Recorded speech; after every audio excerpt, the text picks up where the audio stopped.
It's the world's most well-known secret society.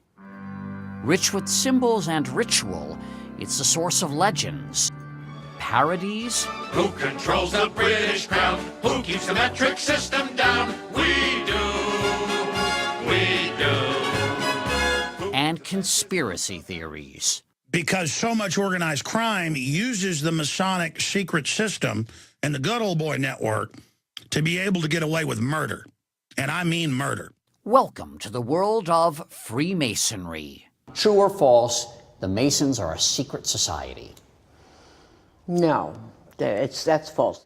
UCLA history professor Margaret Jacob is one of the world's leading experts on Freemasonry. True or false, Freemasonry is a religion? No, it's false. True or false, Masons were behind the American Revolution? False. False, false. Okay, but what about on the dollar bill? The eye and the pyramid? Yeah. I mean, that's Masonic, right? No, everybody says Masonic. In fact, it's a commonplace in the 18th century, that particular set of symbols. True. Freemasons laid the cornerstone of America. Well, at least some of its most iconic structures. So what is Freemasonry?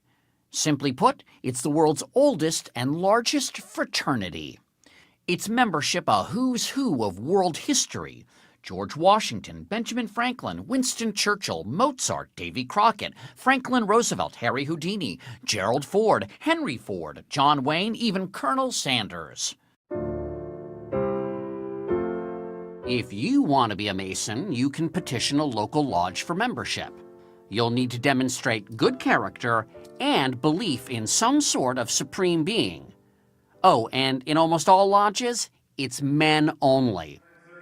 Next, you're up for a vote, says New York State Grand Master James Sullivan. The lodge votes to accept you, and then you have the 3 degrees that you go through. Once you earn the 3rd degree, and yes, that's where the phrase comes from, you can join any number of Masonic offshoots.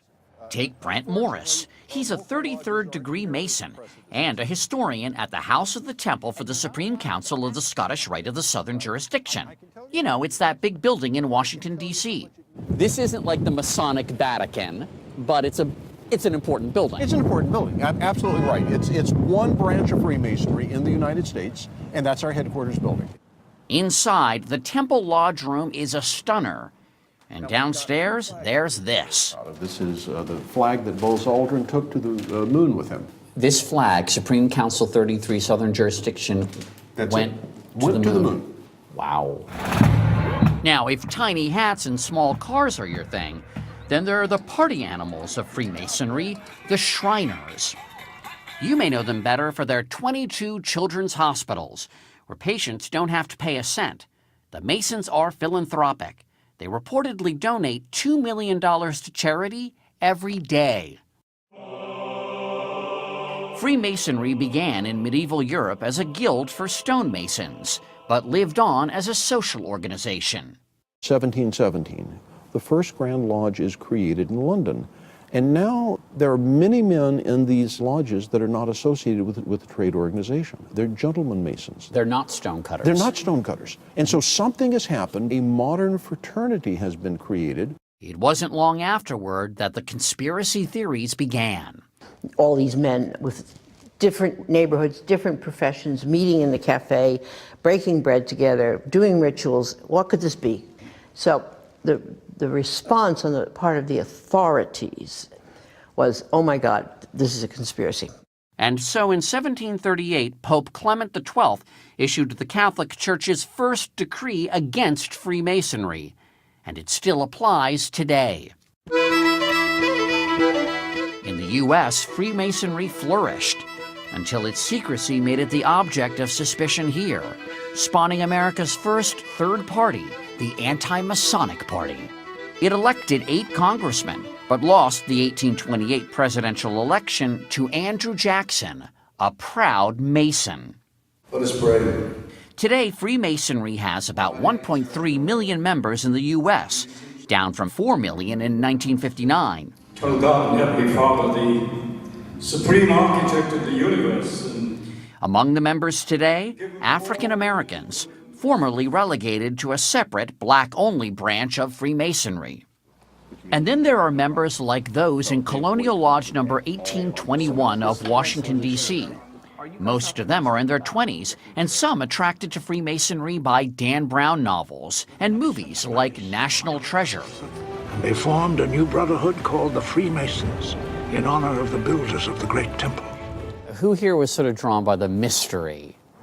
I mean, I'll confess part of it. I think it's all. Yeah. I think it's a combination of history, tradition, and mystery as well. You know there's ritual, but you don't know what it is. Exactly. And that, how can you not be? That's alluring. Yeah. I mean, that's the reason people join Freemasonry and not the Rotarians. So what about those secrets? What would happen if I found out the secret handshake and I weren't a Mason? Nothing. You wouldn't have to kill me? We might take you out and buy you a beer. The secrets of a Mason represent my integrity as a man. I took a promise that I would not tell you what the secrets of a Mason are. I didn't take a promise that I would care if you know what they are. Also a big secret? The meetings. No non-Masons or cameras are allowed, but St. John's Lodge number 1 of New York City agreed to give us a glimpse of one. For meetings, Masons dress up in their Sunday best and, just like the original stonecutters, wear aprons. At the center of any lodge room is an altar. And all the activities of the lodge take place about the altar. Piers Vaughn is the lodge master. And would people talk about religion here in a meeting? Absolutely not. There are certain subjects which are prevented from discussing within the lodge, and religion is one, politics is another. Religion and politics. Someone said that Masons were raised right. Yes.